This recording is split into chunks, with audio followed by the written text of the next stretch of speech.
Hello students, আমি সায়ন দাস। আচার্যর আজকের এই ক্লাসে তোমাদের সকলকে ওয়েলকাম। আমাদের আজকের এই ক্লাসে আমরা ম্যাথমেটিক্স ক্লাস 10-এর চ্যাপ্টার 24 অর্থাৎ পূরককোণের ত্রিকোণমিতিক অনুপাত অধ্যায়ের দ্বিতীয় ক্লাস তোমাদের জন্য নিয়ে এসেছি। আমাদের আজকের এই ক্লাসে আমরা এই অধ্যায় থেকে কিছু প্রশ্ন সমাধান করব এবং এখানকার যে বিষয়গুলো সেগুলো আরও ভালো করে বুঝব। তাহলে চলো আর দেরি না করে আমরা আজকের এই ক্লাসটি শুরু করি এবং দেখে নিই যে এখানে আমরা কোন কোন প্রশ্নগুলো সমাধান করছি। আমাদের আজকের এই ক্লাসে আমরা তাহলে এই পূরককোণের ত্রিকোণমিতিক অনুপাতের কিছু অঙ্ক করব। এই ক্ষেত্রে আমরা প্রথমেই যেই অঙ্কটি করছি সেটাতে কি বলা আছে চলো দেখে নেওয়া যাক। দেখো, আমাদের যে প্রথম প্রশ্ন সেটা আমরা টুকে নিয়েছি। প্রশ্নটিতে কি বলেছে আমি তোমাদের একটু বলে দিই। আমাদের বলে দিয়েছে যে আলফা এবং বিটা দুটো কোণ আছে এবং তারা কীরকম, তারা পরস্পর পূরক কোণ। তাহলে আলফা এবং বিটা যদি পরস্পর পূরক কোণ হয় তাহলে এই যে বিষয়টি আমাদের দিয়েছে যে sec alpha by cos alpha minus cot square beta equal to 1, এটা আমাদের প্রমাণ করতে হবে। তাহলে এটা আমরা কি করে করব? দেখো, আমাদের কি বলেছে, আলফা ও বিটা পরস্পর পূরক, তাই তো? তাহলে আমরা কি লিখছি, যেহেতু আলফা বিটা পরস্পর পূরক তাহলে কি হয়ে যাবে, সুতরাং আলফা প্লাস বিটা সেটা ইকুয়াল টু 90 ডিগ্রি। ওকে, এবার দেখো আমাদের যে প্রশ্ন সেখানে আলফা অ্যাঙ্গেলও আছে বিটা অ্যাঙ্গেলও আছে। এবার আমাদের যদি ক্যালকুলেশন করতে হয় সবাইকে একই অ্যাঙ্গেলে কনভার্ট করতে হবে। তাহলে এখানে আমরা কি করব, আমরা আলফা অ্যাঙ্গেলটিকে বিটাতে কনভার্ট করব নাকি বিটাকে আলফাতে? দেখো, এদের মধ্যে যে কোনো একটি করলেই হবে, কিন্তু আমি তোমাদের বলবো তোমরা একবার কাউন্ট করে দেখে নেবে যে আমাদের কোন অ্যাঙ্গেল কটা আছে। আমরা দেখতে পাচ্ছি আলফা অ্যাঙ্গেল 2 জায়গায় আছে কিন্তু বিটা সেটা শুধুমাত্র এক জায়গায় আছে। তাহলে আমরা বিটাকেই আলফাতে কনভার্ট করি, তাহলে আমাদের কনভার্সন শুধুমাত্র একটি করতে হবে। তাহলে এইভাবে তোমরা গুণে নিয়ে যেখানে কনভার্ট করলে কম কনভার্ট করতে হচ্ছে সেটা করবে। এবার কোনো ক্ষেত্রে যদি প্রমাণ করতে বললো যে একটি নির্দিষ্ট অ্যাঙ্গেলের রেসপেক্টেই বের করো, তাহলে সেটা তো আলাদা ব্যাপার, কিন্তু এখানে আমাদের যে কী বলছে একটি মান বের করতে হবে, তাহলে সেটা যেই অ্যাঙ্গেলের রেসপেক্টে বের করি কোনো অসুবিধা নেই। তাহলে আমরা এখানে কি করছি, বিটাকে আলফাতে কনভার্ট করব। তাহলে তার জন্য আমরা এখান থেকে বিটার যে মান সেটা বের করে রাখছি। বিটা ইকুয়াল টু কত হবে, 90 ডিগ্রি মাইনাস আলফা, তাই তো? তাহলে এবার এই যে আমাদের কোয়েশ্চেনটা ছিল এটা চলো আমরা টুকে নিই। আচ্ছা, এটা আমি এখানে টুকছি। এর যে লেফট হ্যান্ড সাইড সেটা আমি টুকে নিচ্ছি। লেফট হ্যান্ড সাইডে কী দেওয়া আছে, যে sec alpha by cos alpha minus cot square beta. Okay, তাহলে এটা ইকুয়াল টু কত লেখা যায়, দেখো সেক আলফা সেটাকে আমরা সেক আলফার মতোই লিখছি, আর এই যে কস আলফা সেটা কি আছে, নিচে আছে, মানে এটা আছে 1 বাই কস আলফা। এবার 1 বাই কস আলফা সেটা মানে কি হয়, সেটা মানে হয় সেক আলফা, কারণ আমরা জানি সেক আলফা এবং কস আলফা পরস্পর অনন্যক। তাহলে 1 বাই কস আলফা সেটাকে যদি আমরা ওপরে নিয়ে যাই, মানে কস আলফাকে ওপরে নিয়ে গেলে আমরা কি লিখতে পারবো, এটাকে আমরা লিখতে পারবো সেক আলফা। তাহলে এখানে আমাদের কি আসছে, sec alpha into sec alpha minus cot square বিটাকে আমরা কি লিখবো, বিটাকে আমরা লিখবো 90 মাইনাস আলফা। তাহলে বিটার জায়গায় আমরা লিখে দিচ্ছি 90 ডিগ্রি মাইনাস আলফা।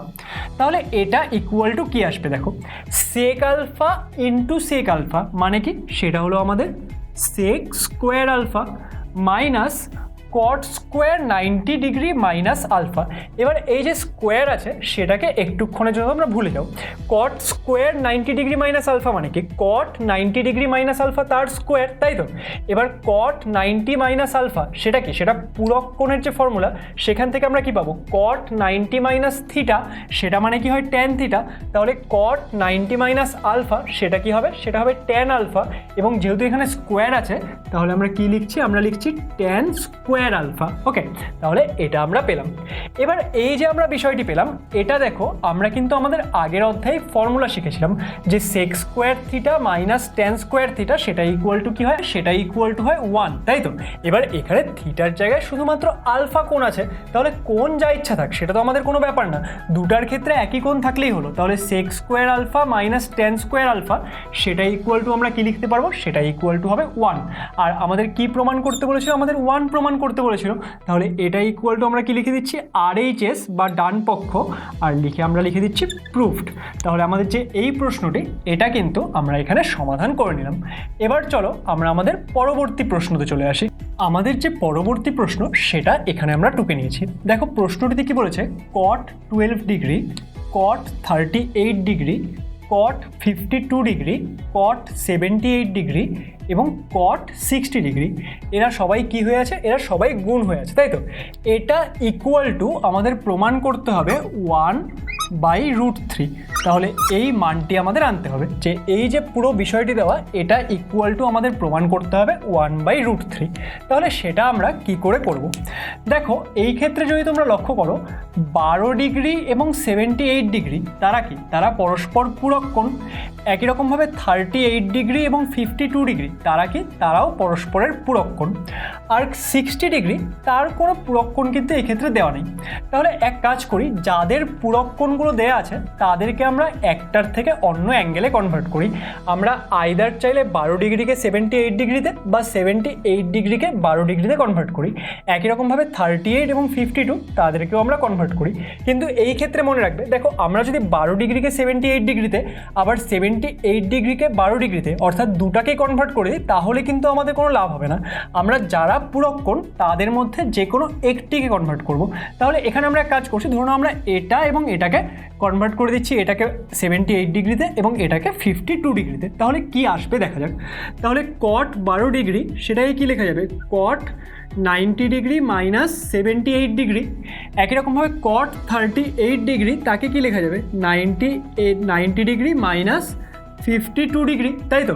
আর বাকিগুলো অ্যাজ ইট ইজ আমরা লিখে দিচ্ছি যে cot 52 ডিগ্রি, তারপর কি আছে, তারপর আছে আমাদের cot 78 ডিগ্রি এবং তারপর কি আছে, তারপর আছে আমাদের cot 60 ডিগ্রি, তাই তো? তাহলে এই বিষয়গুলো আমরা লিখে দিলাম। এবার এখানে কি হচ্ছে দেখো, আমাদের cot 90 ডিগ্রি মাইনাস 78 ডিগ্রি সেটাকে আমরা কি বলতে পারি, cot 90 মাইনাস থিটা। এবার cot 90 মাইনাস থিটা সেটা কি হয়, সেটা হয় tan থিটা। তাহলে cot 90 ডিগ্রি মাইনাস 78 ডিগ্রি সেটা কি হয়ে যাবে, সেটা হয়ে যাবে আমাদের tan 78 ডিগ্রি, তাই তো?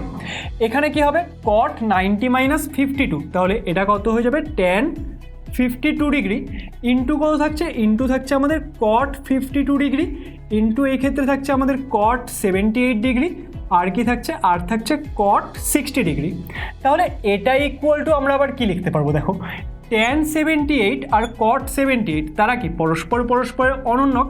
তাহলে এই দুটো যদি গুণ হয় সেটা কি আসবে 1 ইন্টু আমাদের tan 52 cot 52 তারা কি, তারাও পরস্পরের অনন্যক। তাহলে এটাও কি আসছে, এটাও আসছে 1।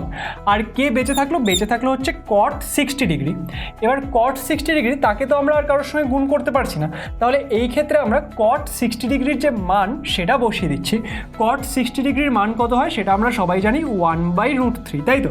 তাহলে এদেরকে যদি আমরা গুণ করি, দেখো একের সঙ্গে এক গুণ করলে 1 এবং সেটা যদি আমরা 1/√3 সাথে গুণ করি সেটা কত আসবে, 1/√3। তাহলে এই ক্ষেত্রে আমাদের যে এই প্রশ্নটি এটা আমরা সমাধান করে নিলাম। তাহলে আমাদের কি আসলো, আমাদের যে 1/√3 সেটা প্রমাণ করতে বলেছিল সেটা আমরা পেয়ে গেছি। তাহলে আমরা কি লিখে দিচ্ছি, এই ক্ষেত্রে প্রুফড। তাহলে আমাদের যে এই প্রশ্নটি এটা কিন্তু কমপ্লিট হয়ে গেল। তাহলে আমাদের আজকের এই ক্লাসে আমরা পূরক কোণের ত্রিকোণমিতিক অনুপাত অধ্যায়ের কিছু প্রশ্ন সমাধান করলাম। আশা করছি এই প্রশ্নগুলোর সমাধান তোমরা বুঝতে পেরেছো। তোমাদের সাথে দেখা হবে আচার্যর পরবর্তী ক্লাসে। ততক্ষণ অবধি পড়তে থাকো, জানতে থাকো।